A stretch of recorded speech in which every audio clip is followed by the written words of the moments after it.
Good morning and welcome to Church on the Net. Little melancholy today.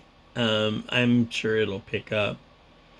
But, you know, I wanted to share something with you that's very personal to me. And I want to give a shout out to my oldest friend. Because you know what? He's just been there. So, I've had some accusations made. The hardest thing about accusations is when they're not true or people don't hear a whole story. I take them too close. And I probably don't always react the best. Just me. But you know, it's hard right now, and I'm not whining or complaining. My best friend in the whole wide world now, and has been for the past 38 years, she struggles with not cancer, she whipped that, but the after effects have been crazy. And I see myself losing her a little bit more every day. That's tough, because I still love her, and I still remember everything about what we did, and she doesn't always remember it now because she's suffering with dementia a little bit, or memory loss, we'll say that. And it's hard to watch. She can't eat the things that we like to. There are certain times when I don't feel like she even wants to be around me, but it's okay because I love her. And I made a promise to her 34 years ago at the end of this month. So, that's part of it. So I'm wanting to not vent, but I grew up being called a cripple.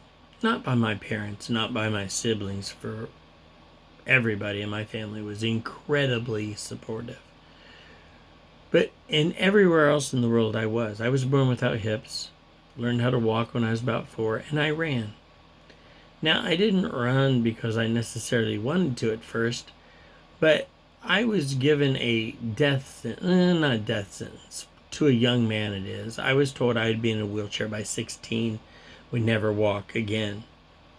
At the same time, I was being told by my mom, especially my mom, that God had healed me, and it was a miracle. Okay, I get it. But I was never allowed to play football, never allowed to play basketball. I was a chubby little guy until 7th grade. 6th grade. Probably 6th grade's when the transformation started happening. So I went to my parents, and I just told them, I'm like, listen, if I'm going to be in a wheelchair and you say God healed me. Now, I had only been a Christian for about 3 years. I accepted the Lord 3rd grade at Camp Marengo. I'm like, if this God has supposedly healed me, then I want to do something. So they told me I could run. I went out for track. Actually, I didn't yet. I ran. I just started running. I had a paper route. I would run every morning until I got up to like 10. I think through middle school, I was running probably about 15 miles a day. Because I'm a hyperactive person. Really hyperactive. And my parents had got me involved in all kinds of dramatics and crafts and anything they could do to try to, I think, just calm me down. I'm getting to the point in the scripture here in a minute. But I remember very vividly, clearly, my first time going out for track. I think it was 7th or 8th grade. I'm believing it was 8th grade. I'm almost positive it was 8th grade. Went on the track with everybody else. I had the shaggiest looking terry cloth running suit. Had a hood on it. I remember that. Zipped up the front. Blue and white. Had great big stripes on it.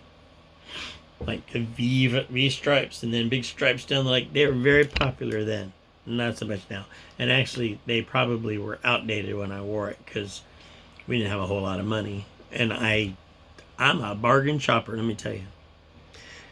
So I went out on the track, and I we didn't even run yet. We just did some calisthenics, and we were all standing in this huge circle, probably 40 or 50 students.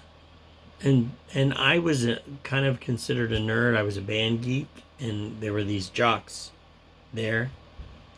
And not all of them were mean. Quite a few of them were very mean. And I went out. I was going to run. And I'd been running. They didn't know that I'd been putting in 15 miles a day. And I'd been running. I'd been looking. My mom and dad said, if you're going to run, you're going to go to the hospital and take these lessons on how to run biomechanically so you don't mess yourself. Okay, I'm going to do it. Whatever it takes, I'm going to do it. So we're out there in a big circle. We had just done calisthenics, and we're standing around, and I'm not going to tell you the teacher's name, but I remember it very vividly. She looked at me directly and said, Cochran, you're a cripple. Get off my track. What am I supposed to do? I left. I left. And heard the snickering and the laughing and heard the little cripple remarks from people. And at that point, I knew Jesus, but I wasn't real tight with Jesus. And I had a philosophy in those days. I didn't get mad. I got even. Tell me I can't do something. Just tell me I can't do something. You would not like me without Jesus in my heart. Because he transformed me. He's the reason I am the way I am. Totally him. So I went home and told my mom and dad. Now I had a paper route, and it was huge. 400 people. No joke. They just kept adding and adding and adding when people would quit their paper route. Oh, Aaron, you want to do this? Sure, why not? I'm stupid. I'd take more. So I did a lot of papers in the morning. And I had a lawn mowing business. Basically, was for old people that couldn't afford it. I would go and mow their lawn. My mom and dad said, well, that's it. Then no more running. And I'm like, no, I'm going to keep running because I enjoyed it. So I kept running, just kept running. All through that summer, I transformed, you see. I was a short little stubby kid, and with all that running, I turned into a fairly tall, really skinny kid.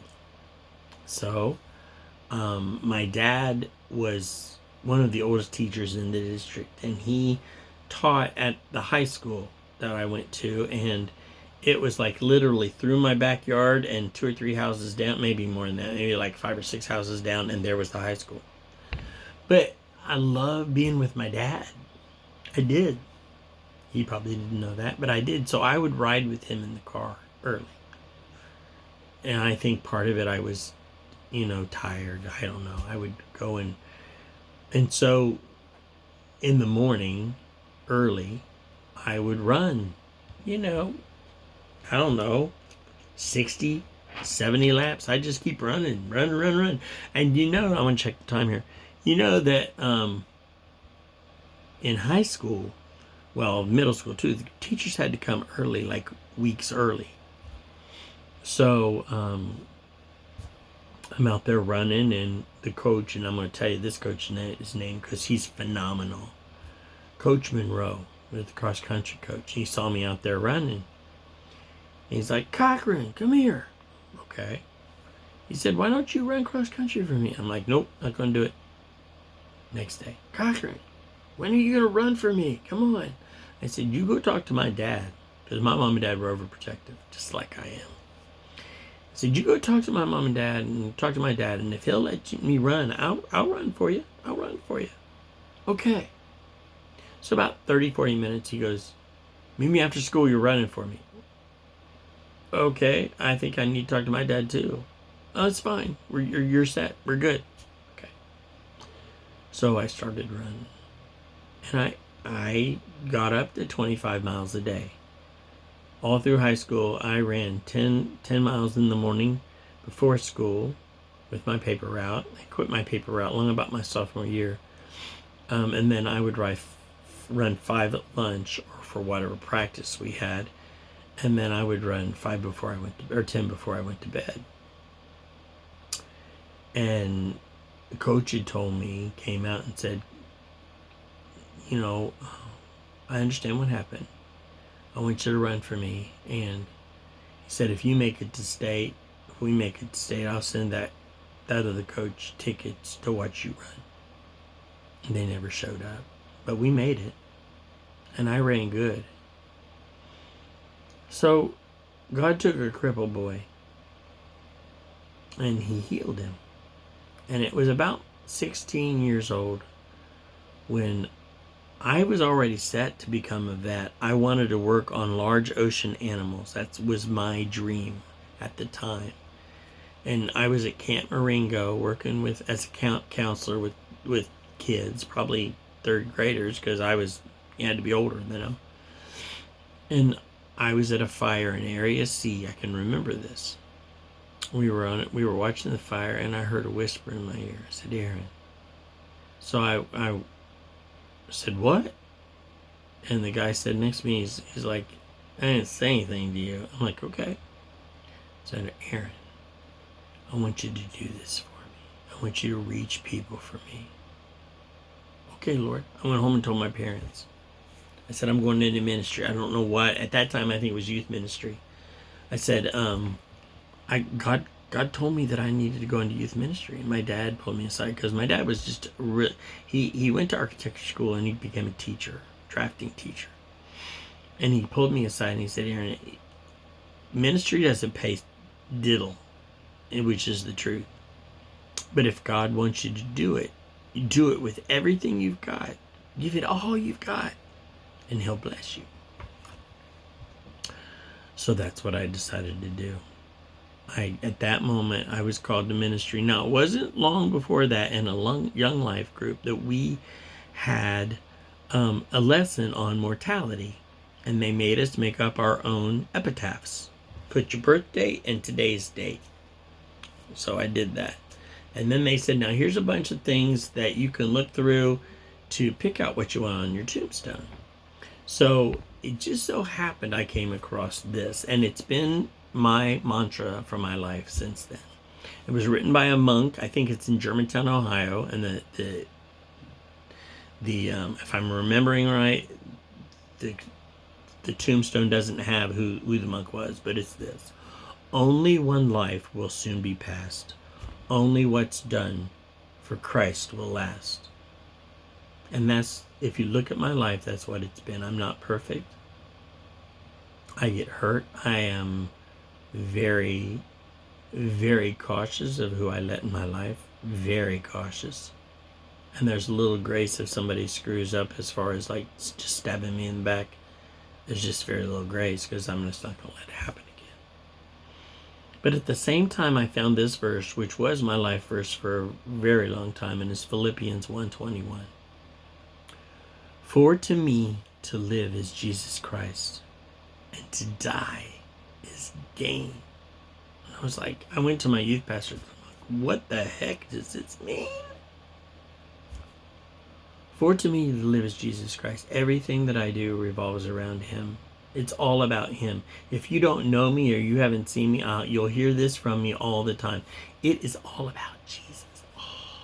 All, A-L-L, all about Jesus. For to me to live is Jesus Christ, and to gain, I don't care if I die. And that's not a death wish. I've got too much to do. But if I die, I get to be with him face to face. Can you imagine? I get to be with him face to face. And I love him now. I can live with that. I know that I'm getting ready to go into part 2 because I can see the timer.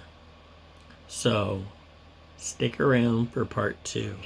And I love you.